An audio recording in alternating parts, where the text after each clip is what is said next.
انعام یافتہ، سب سے زیادہ انعام یافتہ بندے کون ہیں؟ عرض کیا کہ وہ اللہ رب الکریم کے انبیاء کرام ہیں، جس کے سید و سردار ہمارے آقا مولا حضرت محمد مصطفیٰ احمد مجتبی علی تحیۃ و ثنا ہے۔ پھر پوچھا گیا کہ یہ بتاؤ کہ ان کے بعد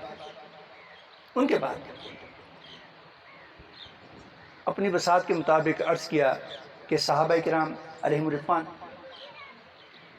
نبی اکرم صلی اللہ علیہ وسلم کے آل مبارک، اولاد پاک، اس کے بعد تبع تابعین، اس کے بعد تابعین تبع تابعین۔ میں نے کہا جی قیامت تک آنے والے اولیاء کرام، اس میں اب کوئی میرے ثواب میں کوئی غلطی ہے تو بتا دیں۔ سب سے بڑا انعام یافتہ طبقہ انبیاء کرام علیہ السلام کا، اور اس کے بعد صحابہ کرام ہیں، اور اپنے اپنے دور کے جو انبیاء کرام کے مصاحبین تھے، اور پھر چلتے چلتے اولیاء کرام تک بات پہنچتی ہے۔ انہوں نے فرمایا کہ اب یہ بتاؤ کہ سارے نبیوں کو ماننے والے کون ہیں؟ یاد رہے کہ سارے نبیوں کو ماننے والے صرف مسلمان ہیں۔ یہودی سارے نبیوں کو نہیں مانتے، عیسائی بھی سارے نبیوں کو نہیں مانتے، یہودی بھی نکل گئے، عیسائی بھی نکل گئے، باقی بچے مسلمان۔ اگلا سوال کہ حضور نبی اکرم صلی اللہ علیہ وسلم کی آل سمیت سارے صحابہ کو کون مانتے ہیں؟ آپ میں سے جو پڑھے لکھے لوگ ہیں یا علماء کو سنتے رہتے ہیں، ان کو پتہ ہوگا کہ سارے کے سارے مسلمان سارے صحابہ کو نہیں مانتے۔ جو سارے صحابہ کرام کو مانتے ہیں اور اہل بیت اطہار کو مانتے ہیں، آل رسول مآب صلی اللہ علیہ وسلم کا دل و جان سے احترام کرتے ہیں، وہ اہل سنت ہیں۔ الحمدللہ رب العالمین۔ اس سے آگے کہ اولیاء تو مختلف سلاسل کے ہوتے ہیں، کوئی نقشبندی ہے، کوئی چشتی ہے، کوئی قادری ہے، کوئی سہروردی ہے۔ ایسے کون ہیں جو سب کا احترام کرتے ہیں؟ میں نے کہا جی الحمدللہ رب العالمین، اہل سنت، اہل محبت، بھلے خود کسی بھی سلسلہ شجع کے ہوں، کوئی بھی سلسلہ تصوف ان کا ہو، مگر احترام سب کا کرتے ہیں، انہوں نے کہا کہ بس یہ تمہارے پاس ایک کسوٹی آ گئی ہے، ایک معیار آ گیا ہے کہ راہ حق پر کون ہے۔ الحمدللہ رب العالمین۔ ایسی ٹھنڈ پڑی کہ اس کے بعد کسی قسم کا کوئی سوال نہیں رہا۔ مگر بات یہاں تک نہیں ہے، اب میری اور آپ کی ذمہ داری ہے کہ صرف اپنے آپ کو نہیں بلکہ اپنی اولادوں کی نگہداشت کریں۔ المال والبنون فتنہ، مال اور اولاد یہ دونوں بڑی آزمائشیں ہیں، اور اس وقت اولادوں کی فکر، اس کی ذمہ داری یہ سوشل میڈیا جیسی چیزوں کی وجہ سے بہت زیادہ بڑھ گئی ہے۔ آنکھیں کھلی رکھنے کی ضرورت ہے،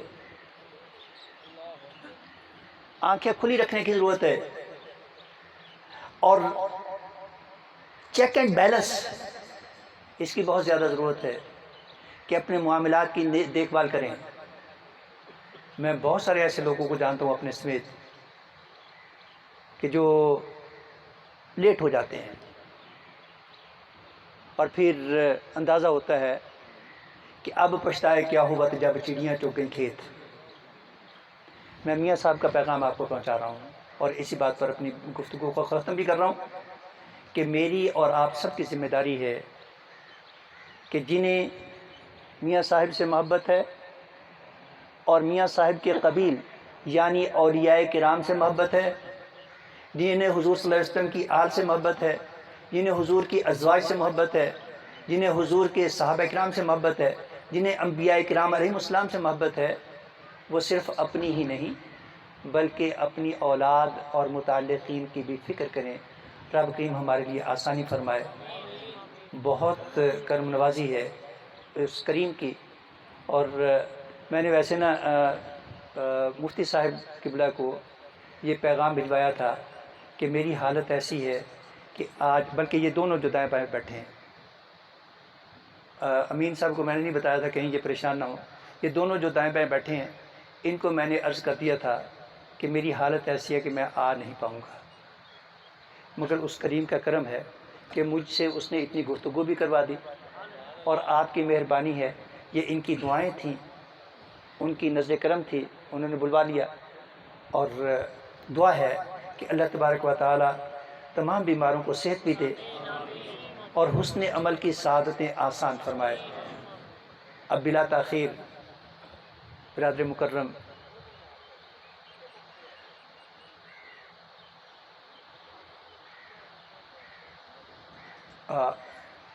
ویسے کہتے ہیں کہ سامنے بات کرنا نا اس کا رخ کچھ بدل جاتا ہے، لیکن زبان پر بات آئی ہوئی ہے، اس سے پہلے میں نے کبھی ان کے سامنے نہیں کی۔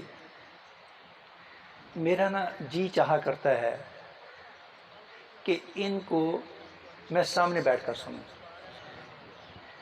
نہ صرف سنوں بلکہ دیکھوں، دو کام، سنا بھی جائے اور دیکھا بھی جائے۔ تو یہ اشرف صاحب ادھر تشریف لائے،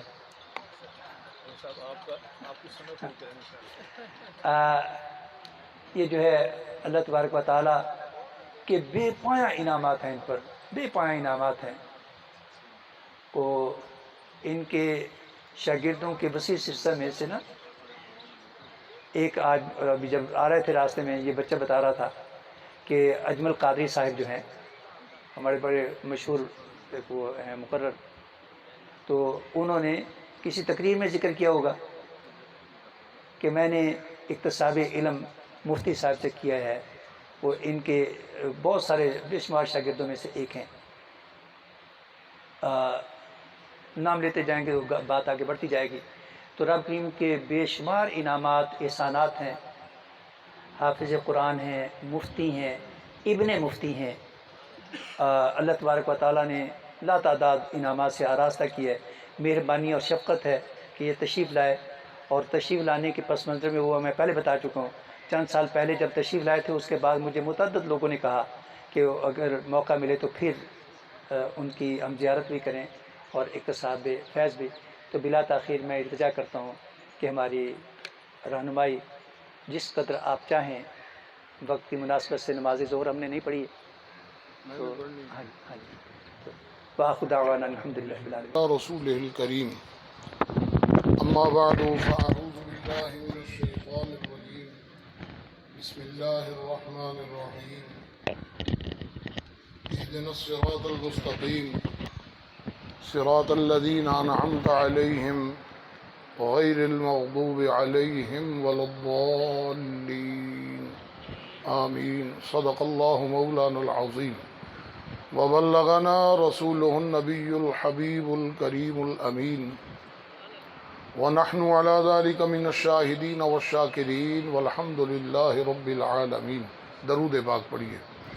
الصلاة والسلام علیک یا سیدی یا رسول اللہ وعلی آلک واصحابک یا سیدی یا حبیب اللہ۔ حمد و صلات کے بعد آپ یہی مضمون سن رہے تھے، اسی کے بارے میں چند باتیں آپ کی خدمت میں عرض کر دیتا ہوں۔ حضور نبی کریم صلی اللہ علیہ وسلم نے فرمایا مثل امتی کمثل المطر، میری امت کی مثال بارش کی سی ہے، لا یدرا خیر اولہ ام آخرہ او کما قال علیہ الصلوۃ والسلام۔ فرمائے کوئی آدمی اندازے سے اٹکل پچو سے نہیں جانتا کہ بارش کا پہلا قطرہ بہتر ہوتا ہے یا آخر بہتر ہوتا ہے؟ تو حدیث شریف کا مطلب کیا کہ حضور کی امت ساری کی ساری بہتر ہے۔ حضور نبی کریم صلی اللہ علیہ وسلم نے فرمایا خیر القرون قرنی ثم الذین یلونہم ثم الذین یلونہم، سب سے بہترین زمانہ میرا زمانہ ہے، پھر جو اس کے ساتھ ملا ہوا ہے، پھر جو اس کے ساتھ ملا ہوا ہے۔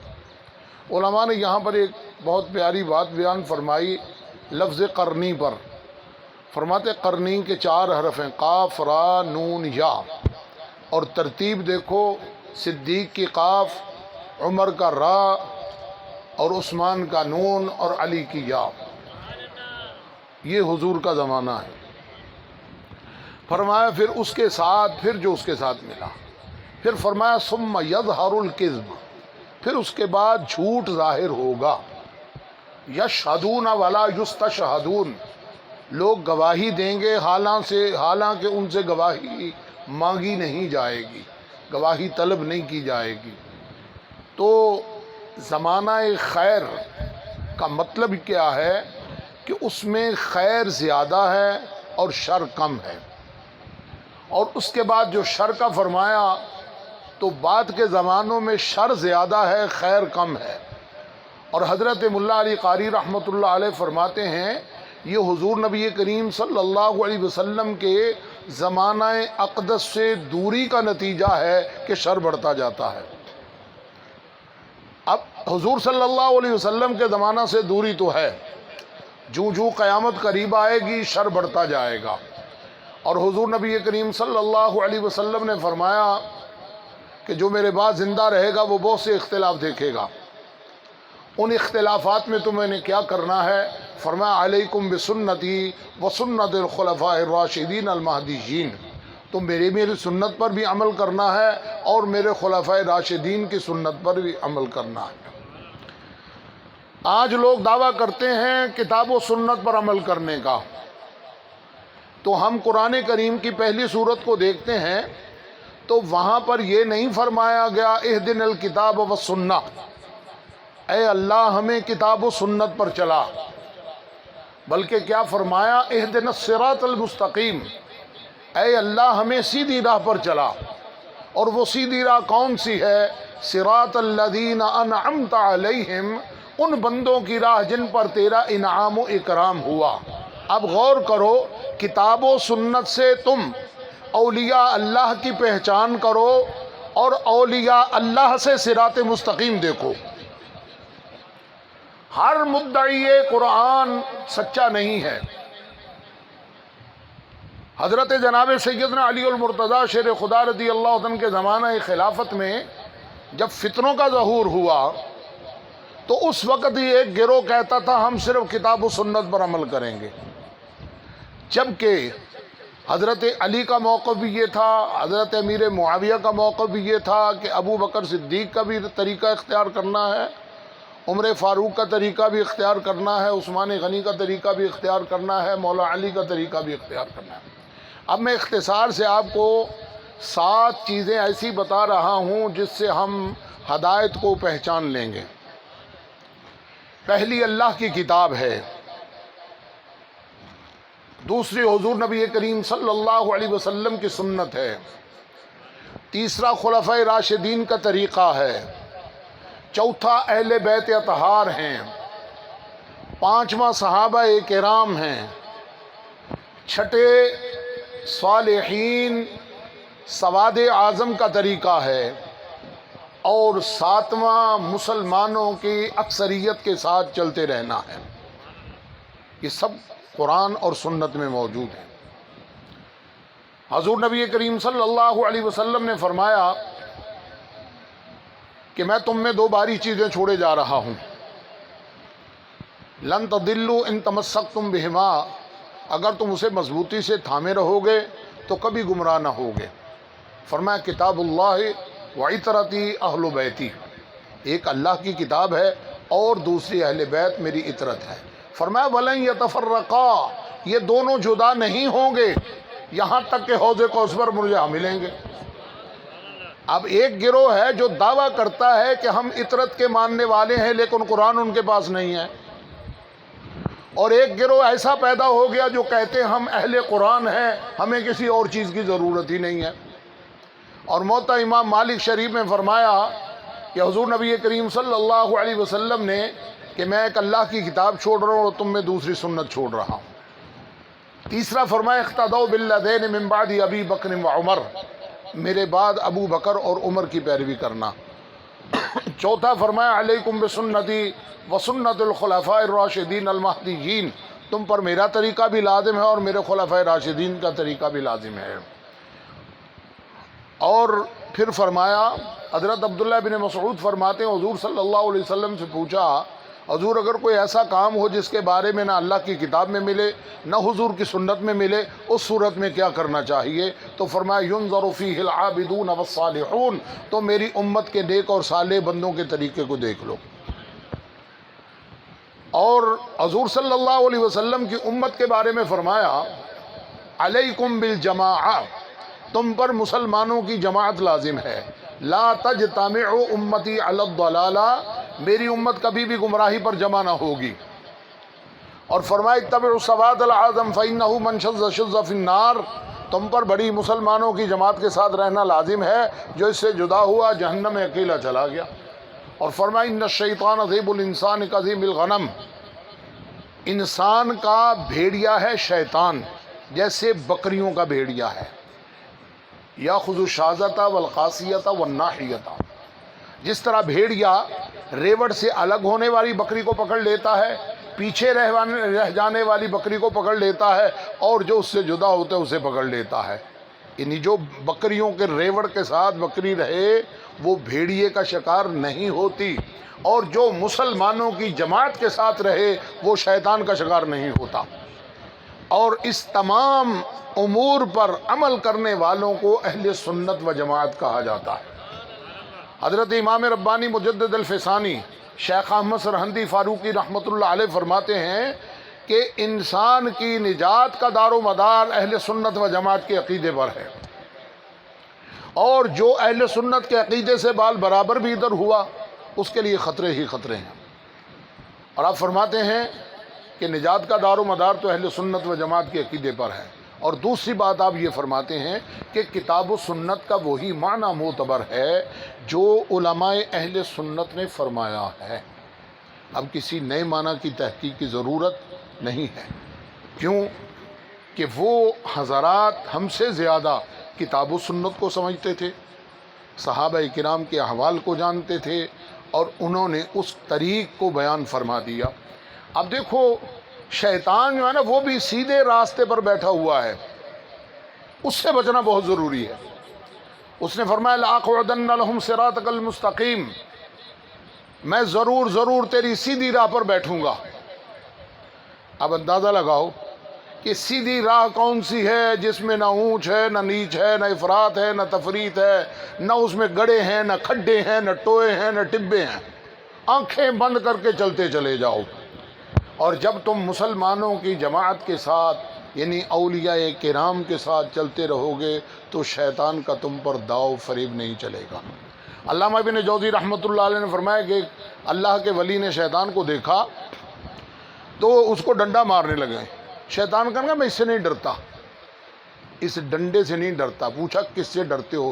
کہنے لگا مسلمان کے فراست ایمان سے ڈرتا ہوں، جو مومن کے اندر ایمان کا نور ہے نا اس سے مجھے ڈر آتا ہے۔ تو اولیاء کرام وہ پاکیزہ گروہ ہے جسے اللہ تبارک و تعالی کے قرب کی اور بزرگی کی نزدیکی کی یہ فضیلت حاصل ہے۔ اور اس کی ایک شان یہ بیان فرمائی اذا رأوہم ذکر اللہ، جب ان کو دیکھا جائے تو اللہ یاد آ جائے۔ حضرت داتا صاحب رحمۃ اللہ علیہ کشف المحجوب شریف میں فرماتے ہیں میں اپنے شیخ حضرت ابو الفضل بن حسن الختلی رحمۃ اللہ علیہ کی خدمت میں حاضر تھا اور ان کو میں وضو کروا رہا تھا، تو میرے دل میں خیال آیا کہ اگر اللہ تعالیٰ نے ولایت عطا فرمانی ہے تو ویسے ہی ولایت عطا فرما دے، ہم جیسے آزاد بندوں کو ان لوگوں کا غلام بنا رکھا ہے، لو ان کی خدمت کرو۔ تو فرماتے ہیں میرے شیخ میرے وسوسۂ دل پر آگاہ ہوئے اور مجھ سے فرمانے لگے بیٹے بات یاد رکھو، جب اللہ تعالیٰ کسی بندے کو اپنی بارگاہ کا قرب دینا چاہتا ہے تو اس کو اپنے کسی بندے کی خدمت میں لگا دیتا ہے، اور وہ خدمت سبب بنا دیتا ہے اللہ کی بارگاہ کے قرب کا۔ حضرت داتا صاحب رحمۃ اللہ علیہ کی بات آپ نے وہ کشف المحجوب شریف میں حدیث بیان فرمائی ہے، وہ بیان کر کے میں اپنی بات ختم کرتا ہوں۔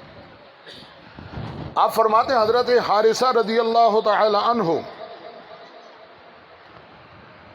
ایک دن حضور صلی اللہ علیہ وسلم کی خدمت میں حاضر ہوئے تو حضور صلی اللہ علیہ وسلم نے پوچھا کیف اصبحت یا حارثہ، اے حارثہ تم نے صبح کس حال میں کی ہے؟ عرض کیا اصبحت باللہ مؤمنا حقا، حضور میں نے صبح اس حال میں کی ہے کہ میں اللہ پر سچا ایمان رکھتا ہوں۔ تو حضور نبی کریم صلی اللہ علیہ وسلم نے فرمایا انظر ماذا تقول، دیکھو کیا کہہ رہے ہو۔ لکل شیء حقیقت وما حقیقت ایمان کا، ہر شے کی ایک حقیقت ہے، تم بتاؤ تمہارے ایمان کی حقیقت کیا ہے؟ ایمان کی ایک حقیقت ہے نا، وہ کیا ہے؟ تو عرض کیا حضور میں نے راتوں کو قیام کیا، دن کو بھوکا پیاسا رہا یعنی روزے رکھ کے، اور دنیا کی محبت میں نے اپنے دل سے نکال دی۔ اب میری نظر میں سونا ہو، چاندی ہو، پتھر ہو، ریت ہو، مٹی ہو، روڑا ہو، سب برابر ہے۔